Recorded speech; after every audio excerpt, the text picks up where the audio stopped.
Alright, so today we got a big one for Arknights fans, but before we get into the video, I do want to thank today's sponsor, which is Bai, because without them, this behemoth of a figure wouldn't actually be on this table right now. Bai is a proxy shipping service that allows you to buy items from Japanese websites that only ship within Japan. You use Bai to buy your items, then the seller will ship it to Bai, and then Bai will ship it out to you. I'll leave a link down below in the description where you can sign up. New users will get a small coupon for your first purchase. Thanks. So, without further ado, let's jump in.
Alright, so here she is. Arknights' Scotty, the Corrupting Heart, Elite 2, Deluxe Edition, 1/7 scale by Mythos. Or Mythos. I personally like calling them Mythos because it sounds cooler, but in all honesty, it's probably pronounced Mythos. To give you the bottom line up front, if you're an Arknights figure collector, I hate to say it, but this is a must-have figure in your collection. Like, if you want a complete Arknights figure collection, this is one to get. And I hate saying it because the price point for this thing, it retails for about 50,000 Japanese yen. I think in USD that's about $330, and in Canadian it's about 450. So it's definitely up there in the expensive figure category. So when this was initially announced at one of the Arknights anniversary streams, I was pretty excited for this because it was obviously E2 Scotty. I love the artwork, and having that being made into a figure, especially from Mythos, was going to be a treat because Mythos does make pretty good figures. I mean, I don't have a lot of figures from them, but from what I've heard from the people in the community, they do really great quality scales for a really good price. So I was hoping the price point for this thing was going to be max 35,000 yen. Unfortunately, I was a bit off. Now that's just the price for the deluxe edition. There is a standard edition that's about half the price for around 26,000 yen. It's pretty much exactly what you'll get here, just the figure and the standard base. The deluxe edition is obviously going to be including this behemoth over here for an additional 25,000 yen. Obviously for me as a collector who wanted the complete E2 artwork, you kind of need to shell out for the 50,000 yen one, but that's without shipping. The box is pretty massive, as you can see. It's an absolute monstrosity of a box. Now, of course, shipping is going to be different for everybody, depending on where you live and what shipping method you choose. For me, I live in Canada, and I went with EMS. My total shipping cost was about 24,000 yen. That's almost the price of the standard edition figure, so it's not going to be cheap. A little bit cheaper than New Jersey, but still hurts. Which, by the way, I love the design on the box. So of course you have a big image of the figure in the front so you actually know what you're paying for. On the top you have a couple of vertical portraits, Scotty the Corrupting Heart, Rhodes Island, and on the sides you have a wonderful wide shot of the figure, of course, with a couple of little graphic designs. So you have some like water effects, some fishes. This thing looks beast. Also, my box did look like it took some damage. I can't remember if I did that or if it came like that outside of the shipping box. Now inside the box you will have two packages. One is some blister packaging and one is some foam packaging. This is actually the first time where I've actually seen a PVC figure come with foam for protection. Now of course the actual figure is still packaged in blister packaging with some additional foam pieces inside, which is nice. And then the actual behemoth over here is encased in 2 pieces of foam, which makes sense because I believe if you're gonna package this thing in blister packaging as well, along with Scotty inside the same box, I don't think that's gonna go very well. What's funny is they even included a little window cutout inside the foam piece. I didn't think that was needed, but they did it anyways. So in the blister packaging, which is pretty much just the standard edition figure, you'll get her broken sword, her staff, some arts effect, the base, fairly detailed. It's like a piece of rock with some water on the side. Pretty good texture. It has 3 peg holes, 2 for her feet and 1 for the sword. And then of course you get Scotty. Fantastic. And inside the foam package you will get this behemoth of a beast over here. Alright, so this sea dragon leviathan looking thing is called a Seaborn in the world of Arknights. Now I'm not going to go on a big Arknights lore dump on you here, but its name is Ishar Malah. I don't know if I said that right. I probably didn't. Assembly wise, this is actually super simple to put together.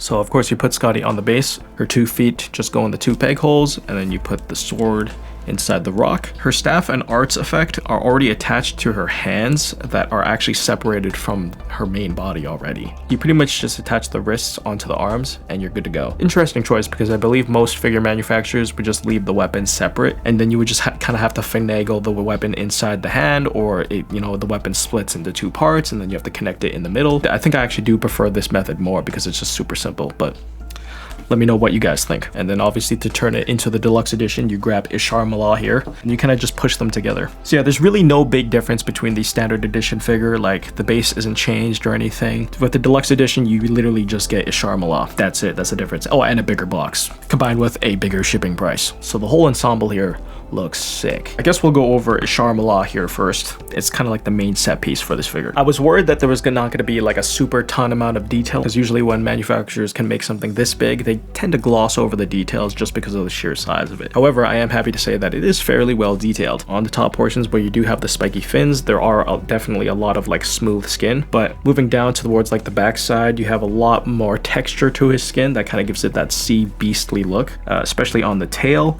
and the underside of its belly.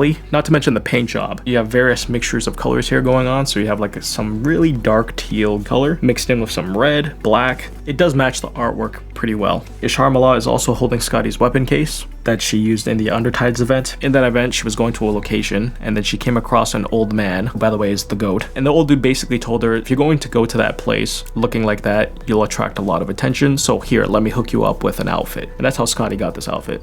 Bless his soul. Also, the blue portions on Ishar Malah here, mainly just the 2 side blue art effect fins. I don't know what the hell to call these. And maybe even some of these small blue circles on his back and his mouth are phosphorescent. Now, I'm no scientist or anything, but I believe that means it does sort of glow in the dark. And so in my brief testing, depending on the amount of light that you actually shine onto these portions, they do glow in the dark after you turn off the light. The effect isn't great, but it does exist. I personally would have preferred just LEDs if they were going to do something like this, which would have made it look super cool, but I think that would have just hiked up the price even more. So now Scotty herself, Mythos really knocked it out of the park with this one, because she turned out a lot better than I was expecting. Alright, so first off, the face is pretty much on point. I think it's great. The hair detail is well done, especially on the bangs. I wasn't expecting them to be this sharp, but it's pretty much coming close to alter levels of sharpness. So her long ponytails, well detailed, good amount of gradation. Didn't realize how long her hair was. Her outfit is definitely my favorite part. It looks killer. Like the bracelets and the straps that she's wearing on her sleeves. And apparently Scotty's a fan of Pac-Man. The paint job on her dress is superb. The perfect vibrancy and saturation. It's also reflective, but not like glossy reflective. It doesn't look cheap. And when the light hits it, it looks stellar. Skin tones are great, especially on her legs. They look fantastic. The boot's not incredibly well detailed, but I like the color. You get a couple of wrinkles and the straps. Of course, the arts effect and her staff and the broken sword, incredibly well detailed. This thing looks sharp. So far, I think it's Mythos' best figure to date. Now, I don't have a lot of figures from Mythos, so that doesn't really mean much from me, but I am very happy with this figure. So if you just got the standard edition for 26,000 yen, I think you'll be very happy with the figure. It's definitely not as much as a bargain compared to Mythos' previous figures. Like, I bought Surtur, their Arknights figure, for like 19,000 yen, and this is like 26,000 yen. And then you take a look at Mythos' other products, like their recent Azurlane figure for Formidable sitting on the chair, that's 26,000 yen. And if you compare that to Surtur, I mean, which one do you think would be more expensive? I feel like Mythos has definitely taken a look at the Japanese competition and have just upped their prices, because they're like, if everyone else is doing it, why don't we? Oh, I guess one thing they could have done to spice up the figure a little bit more is include her hat, because she does wear a hat with this outfit. Now, understandably, in the E2 artwork, she's no longer wearing her hat, which is why they don't have it here, because this is based off of the E2 artwork. But I still think they could have included it, at least for the standard edition, because I feel like that would have just sealed her look overall if they included her hat. But that's just me. Now, in terms of availability, This thing is actually sold out everywhere that I've checked, except for Solar's Japan. But that place tends to mark up rare figures, so that I think the current price for that thing is like $700, and that's without shipping. I have checked on the aftermarket. There's not like a ton of them actually, but the ones that I have found are all usually in the 60,000 range above, so she's definitely marked up. Even the standard edition as well, sold out. Now, I don't want to be a dick or anything, but I am glad one of my figure purchases are out of stock and they don't have a chance of going down in sale like some other ones. It makes me feel very good about my purchase. Also, this does not pass the detolf test. It almost does, but Scotty's hair is so long that it sticks out and you can't close the door. Not that I would recommend you putting this in a detolf anyways, unless it was on the bottom slot, because this is a pretty heavy ensemble here. And if you were to put it in any other slot, well, there's a good chance you'll end up in the figure graveyard. 100% recommend this figure. It's really expensive. Was it worth it? I think at 50,000 yen it was worth, but if you combine that with shipping, it becomes a less worth it product. So for me, I would say worth, but I'm an idiot, so don't take it from me. It really makes me wonder if they're gonna decide to do a figure for her sublimation skin, which is on the monitor behind me. Because honestly, Scotty Alter's E2 was like one of the last E2s I think they would ever pull off, but they did it. So if they did this, I think sublimation could definitely be an option. But I'm not going to give anybody hope for that figure, by the way, because that could never happen. I like the sublimation skin. I don't actually use it in game though, mainly because I still stick to the regular default Scotty Alter outfit, primarily because the second skill animation on the default outfit is so much cuter, and I love it. Overall, fantastic Arknights figure. This thing looks insane. An amazing, beautiful figure that has a very tragic and sad story behind it, and honestly a little bit horrifying. The next Arknights figure we'll be taking a look at is another pricey one, Schwartz's E2 from Alter. So if you're an Arknights fan, stick around for that. But yeah, thanks for watching. Now, where am I gonna put you?